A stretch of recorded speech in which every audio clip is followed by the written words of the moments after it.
बऱ्याचदा या गोष्टींवरनं ठिणग्या कपल्समध्ये उठतात. आता पार्टनर आहे मग मॅस्टरबेशनची काय गरज आहे, पार्टनर आहे मग पॉर्न बघण्याची काय गरज आहे, पार्टनर आहे मग इतर लोकांची बोलण्याची सुद्धा काय गरज आहे, ते असं काही पद्धतीनं ताणलं जाऊ शकतं. एवढे कडक नियम जर तुम्ही लावणार असाल बॉस, सी मॅरेजला चौकट असते, मॅरेजला नियम असतात रे, मॅरेजला एक बंधन आहे, मॅरेजला लिगल काहीतरी चौकट आहे. पण त्या लिगल चौकटीत मला एक फ्री फ्लोईंग सेक्शुअल डिझायर बसवायची ओम. आणि आपल्या शीर्षा साठे मॅमनी सांगितलं होतं man is naturally polygamous and I decide to be monogamous, but boss थोड़ा तो लिबर्टी दो.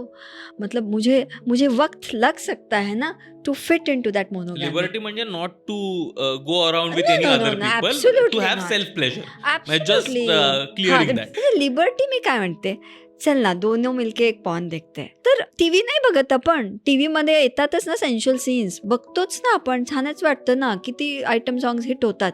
सो मी ते बघतीये म्हणजे मग मी चिटिंग करते का? Okay, fair enough. आणि तसं पण असेल ना तर if he is my husband, त्याच्या माझ्यामध्ये क्लिअर संवाद पाहिजे. माझ्यामध्ये काय निगोशिएबल नॉन निगोशिएबल मला चालणार आहे. तू जर म्हणणार आहे पॉन बघायचंच नाही, तर मी एकदा का कन्सेंट हो दिली ना तर मी नाही बघितलं पाहिजे. आणि मला ते जमणार आहे का ते कन्सेंट द्यायला, तर मी काय निगोशिएट करू शकते, काय नाही निगोशिएट करू शकते, हे महत्त्वाचं आहे.